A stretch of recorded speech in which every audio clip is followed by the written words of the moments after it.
夢日記。女子トイレ。気がつくとトイレの中にいた。コンサートホールや映画館にあるような、一気に大人数が押し寄せても対応できるぐらい広いトイレだった。自分はトイレの壁と同化していて、動こうとしても動けないというよりかは、初めから動くことを想定して作られていないので、動けないという概念自体がなかった。自分からの目線では男性用小便器が並んでいて、タイル張りの清潔感のあるトイレだった。すると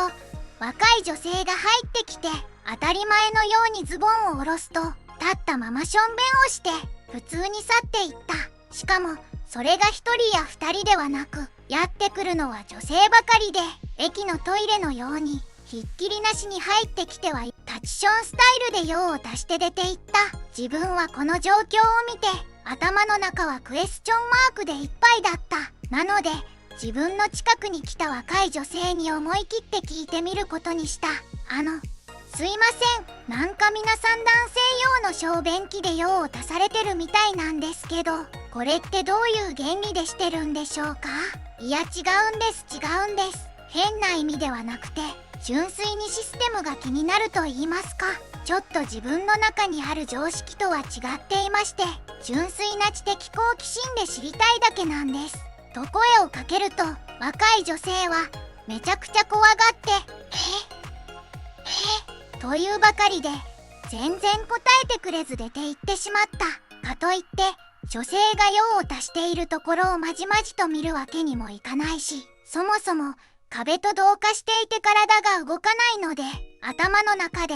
今の状況を考えていたら、一度記憶が途切れて、次に気がつくとファミリーレストランを改装したようなベトナム料理の食べ放題に来ていた。そのお店はバイキングスタイルではなく、お皿と引き換えに店員さんを呼んで料理を注文するスタイルのお店で、自分は早く来すぎてしまったみたいで、まだ誰もいない壁沿いにある長いソファーに案内された。テーブルの上には一品目に出てくる豪華な食材が準備されていた。ほどなくすると見覚えはないけど家族と親戚らしい10人がやってきて、店員さんがテーブルの上にあった食材を調理して一品目の料理を作ってくれた。食べ放題なんだから食べなきゃ損とばかりに自分は料理を食べまくったが、親戚はびっくりするぐらい全く食べなくて、自分は普段は無口なのに、その時ばかりは異常なぐらい饒舌にずっと喋って、食べなきゃ損だよと連呼しながら親戚の席を回っていた。